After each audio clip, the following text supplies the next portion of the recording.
Good morning, student. Chapter number 4, General. Introduction.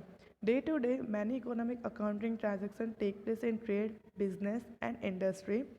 To remember economic accounting transaction easy, some businessmen record transaction in rough book immediately so that recording of transaction would not be skipped.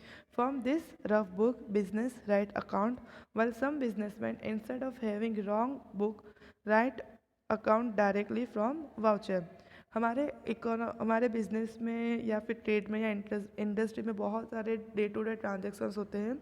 सारे transactions को remember याद रख सके इसलिए बहुत सारे businessman उनको rough book में रिकॉर्ड करते हैं इमीडिएटली कि क्या हुआ, कितना परचेज़ किया, कितना सेल्स किया, कितना एक्सपेंस हुआ, कितना इनकम हुआ एक्सेट्रा, वो रफ बुक में रिकॉर्ड कर देते।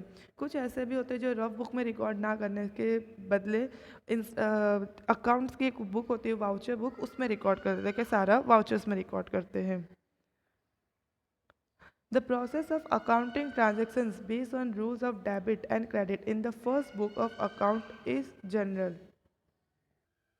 जो हमारा प्रोसेस है कि अकाउंटिंग बुक में ट्रांजैक्शन को रिकॉर्ड करना, लेकिन रूल्स को यूज़ करके डेबिट और क्रेडिट को यूज़ करके हम ट्रांजैक्शंस को रिकॉर्ड करते हैं, वो अकाउंट्स को बोलते हैं general. What is general book? A general book is the fundamental book of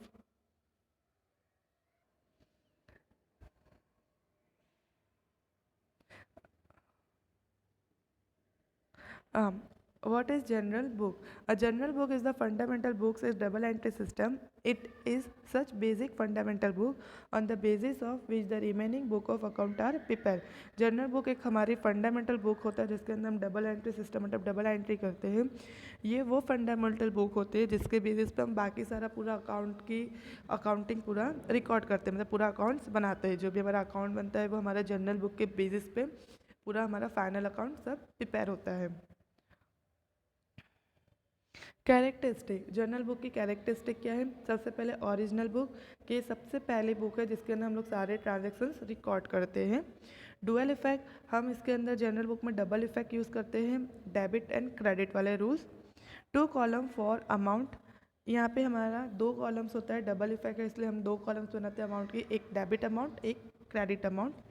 order of date, जो भी हमारा जर्नल बुक में हम अकाउंटिंग ट्रांजेक्शन रिकॉर्ड करते हैं तो हमारा डेट के ऑर्डर में रिकॉर्ड करते हैं कि कौन से दिन कौन सा ट्रांजेक्शन हुआ वो चीज़। देन नरेशन, नरेशन मतलब हम लोग जर्नल एंट्री में जो भी रिकॉर्ड्स करते हैं हम उसको थोड़ा ब्रीफली मतलब थोड़ा सा नॉर्मली शॉर्ट में एक्सप्लेन करते हैं कि क्या हमने कौन सा ट्रांजेक्शन हमने किया है। लाइक हमने रूल्स एंड रेगुलेशंस ऊपर डेबिट एंड क्रेडिट अमाउंट्स किया, फिर उसके बाद हम नीचे ट्रांजेक्शन को थोड़ा रिकॉर्ड करते हैं कि ये ट्रांजेक्शन क्या किया हमने, कि परचेज़ किया, किसके पैसे क्या एक्सेट्रा, वो हम थोड़ा सा डिटेल में शॉर्ट डिटेल्स में लिखते हैं तो उसको बोलते हैं नरेशन। सिग्निफिकेंस ऑफ जर्नल, कि जर्नल के क्या क्या सिग्निफिकेंस है, क्या क्या इम्पोर्टेंस है। All the accounting transaction, journal book में हमने सारे अकाउंटिंग ट्रांजेक्शन रिकॉर्ड किए होंगे डेट टाइम के साथ, तो हमें सब डिटेल मिल जाएगी। डिटेल इन्फॉर्मेशन, जर्नल बुक में हमने सारा सिस्टमेटिक इन्फॉर्मेशन रिकॉर्ड किया है, हर ट्रांजेक्शन को मेंटेन किया, तो हमें जब भी इन्फॉर्मेशन की रिक्वायर्ड होगी हम यहाँ से इन्फॉर्मेशन गैदर कर सकते हैं। इन्फॉर्मेशन यूज़ फॉर फ्यूचर, अगर हमें कोई इन्फॉर्मेशन कोई एंट्री को फ्यूचर में यूज़ करना है या फ्यूचर में देखना हो कि हमने क्या किया था प्रीवियस ईयर में, तो हम जर्नल बुक से इन्फॉर्मेशन निकाल के हम उसको यूज़ कर सकते हैं। Easy for posting, journal book में हमने 2 कॉलम्स बनाए हैं, एक है डेबिट एंड क्रेडिट, तो इजी होता है पोस्ट करना कि कौन सा अकाउंट हमारा डेबिट है और कौन सा अकाउंट हमारा क्रेडिटेड है।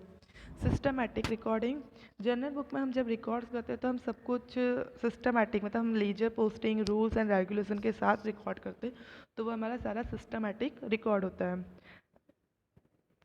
एररलेस अकाउंटिंग, जर्नल बुक में हम जब डबल एंट्री यूज़ करते डबल एंट्री सिस्टम तो उसके रूल्स होते हैं, उसके 2 अफेक्ट्स होते हैं, वो सारे हमें अफेक्ट पास करना होता है, हमें रूल्स एंड रेगुलेशन फॉलो करना होता है, तो हमारे जितने भी एरर होते हैं वो मिनिमाइज मतलब बहुत ही लेस एरर होते हैं कि हम अपने ज़्यादा से ज़्यादा मिस्टेक को ईजीली करेक्ट कर सकते हैं। अब यहाँ पे है specimen for journal and it's explanation. ये हमारा स्पेसिमैन है, मतलब हमारा फॉर्मेट है कि जर्नल बुक हम बनाते कैसे हैं। तो जर्नल बुक में हमारी सबसे पहले कॉलम होती है डेट, जहाँ पे हम डेट मेंटेन करते हैं कि कौन से दिन हुआ है। पर्टिकुलर में हम सारे नरेशन और सारा अकाउंट्स लिखते हैं कि कौन सा अकाउंट है, किसका अकाउंट है, एक्सेट्रा। लेजर नंबर में हम लेजर फॉलियो लिखते हैं कि भाई लेजर फॉलियो क्या है उसका। एंड दो कॉलम होती है, एक होता है डेबिट, एक होता है क्रेडिट। अब यहाँ पे एक चीज़ है हमारा कि जो भी अकाउंट डेबिट होता है उसको हम स्टार्टिंग में लिखते हैं फर्स्ट। जो भी अकाउंट हमारा होगा वो डेबिट, उसके सामने हम डेबिट वर्ड का यूज़ करते हैं कैटेगराइज करने के लिए। एंड जो भी हमारा क्रेडिट होता है उसको हम थोड़ा सा आगे से स्पेस छोड़ के फिर लिखते हैं और टू से स्टार्ट करते हैं। मीन्स टू फिर एक्सेट्रा ABC अकाउंट, तो आगे टू लिखना कंपलसरी है। और वहाँ पे हम डेबिट के अमाउंट डेबिट के कॉलम में, क्रेडिट के अमाउंट क्रेडिट के कॉलम में। अब यह है कि जनरल एंट्री में हमारा डेबिट की कॉलम और क्रेडिट की कॉलम हमेशा इक्वल होगी, मीन्स लास्ट में टैली होगी, लास्ट में इक्वल अमाउंट। अब यहाँ पे एग्जाम्पल नंबर 1 है, page number 59। Record the following transaction in the books of Priya. Priya के बुक में फॉलोइंग ट्रांजेक्शन हमें रिकॉर्ड करना है। यहाँ पे हमारा डेट लिखा है एंड ईयर्स, डेट एंड हमारे ये ट्रांजेक्शन्स लिखे हैं। सबसे पहले हमें फॉर्मेट बनाना पड़ेगा। हमारा फॉर्मेट था ये वाला कि फर्स्ट डेट पर्टिकुलर, यहाँ पे लिखेंगे हम सबसे पहले general book of Shri Priya account, हमारा date, then particular, ledger folio number, debited rupees, debited amount and credited amount. ये हमारा फॉर्मेट बनेगा। उसके बाद हम एंट्री पास करेंगे। सबसे पहली एंट्री है हमारी March 1, goods of ₹5,000 is purchase on cash. हमने चैप्टर नंबर 2 में डेबिट एंड क्रेडिट के रूल्स ऑलरेडी पढ़े थे कि debit is the receiver, credit is giver, debit what comes in, credit what goes out, debit is expense और loss, credit is income और gain। तो same यहाँ पे हम वही रूल्स को फॉलो करके हम अपनी जर्नल एंट्री पास करेंगे। सबसे पहला था goods of ₹5,000 is purchase on cash, मतलब हमने 5,000 का सामान परचेज किया है, वो भी कैश में किया। तो गुड्स हमारे बिजनेस में आ रहा है, मतलब परचेज हमारे बिजनेस में कम्स इन है, तो डेबिट मीन्स हम डेट के कॉलम में लिखेंगे 2014 March 1।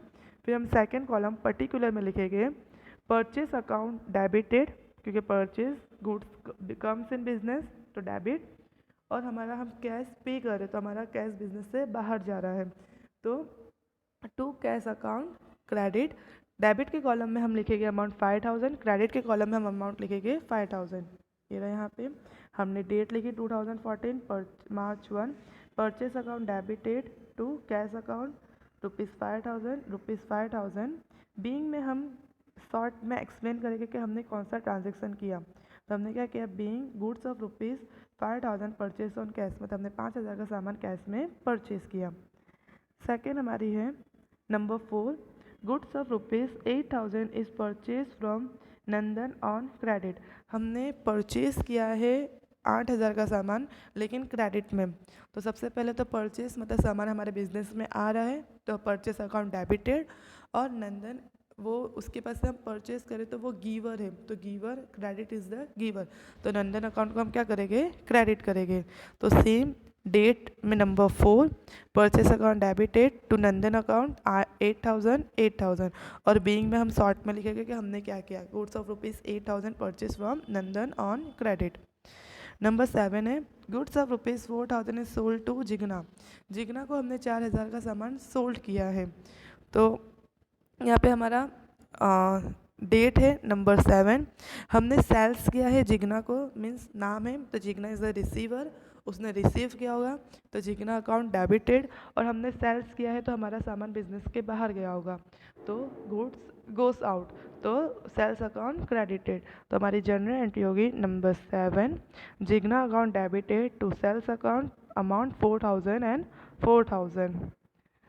Number 12, commission receive ₹200। हमने कमीशन रिसीव किया है 200 का, तो कमीशन रिसीव है तो हमें पैसे मिल रहे हैं कैश कम से, तो कैश कम से तो कैश अकाउंट डेबिट, कमीशन मिला है तो कमीशन हमारे लिए क्या यहाँ पे प्रॉफिट मीन्स इनकम है, तो हमारा थर्ड पॉइंट था कि क्रेडिट इज़ इनकम और गेन, तो कमीशन अकाउंट रिसीव क्रेडिटेड, तो हमारा यहाँ पे जनरल एंट्री होगा number 12, cash account debited to commission account ₹200 and 200। Last है हमारा नंबर 15, वेजेस एक्सपेंड पे ₹150। 150 का हमने वेजेस पे किया है, मतलब हमारा एक्सपेंस है, खर्चा है। वेजेस का मतलब मजदूरी है जो हमने दी है, तो डेबिट इज एक्सपेंस, तो वेजेस अकाउंट डेबिटेड और बदले में कैश हमारा बिजनेस से बाहर जा रहा है, तो टू कैश अकाउंट, तो जनरल एंट्री होगी number 15, wages account debited to cash account ₹150 and 150। फिर हम डेबिट के सारे अमाउंट ₹5000, 8000, 4000, 200 एंड 150 टोटल किया, हमारा आया 17350। सेम क्रेडिट के साइड का भी अमाउंट टोटल करेंगे, सेम आया 17350। तो ये हमारा डेबिट का और क्रेडिट का अमाउंट नीचे इक्वल आना चाहिए, और नीचे हम डबल लाइन करते हैं कि हमारा टैली मीन्स हमारा अमाउंट सेम है। सो एक्सरसाइज में सेम जनरल एंट्री पूछी है, इसी तरह करना है। सेम जो हमने चैप्टर नंबर 2 में रूल्स एंड रेगुलेशंस पढ़े हैं, वही रूल्स एंड रेगुलेशन फॉलो करना है और सारी जनरल एंट्री को पास करना है कि डेबिट के लिए 3 रूल्स एंड क्रेडिट के लिए 3 रूल्स। पर्सनल अकाउंट है तो debit is the receiver and credit is the giver. अगर हमारा रियल अकाउंट है तो debit what comes in, credit what goes out. And अगर हमारा नॉमिनल अकाउंट है तो डेबिट इज़ एक्सपेंस और लॉस, क्रेडिट इज इनकम और gain. Same rules and regulations chapter number 4 में general entry, even general entry हर अकाउंट्स में जब भी हमें एंट्री करनी होगी हम यही रूल्स एंड रेगुलेशंस फॉलो करके डेबिट एंड क्रेडिट करेंगे। So do your self, thank you.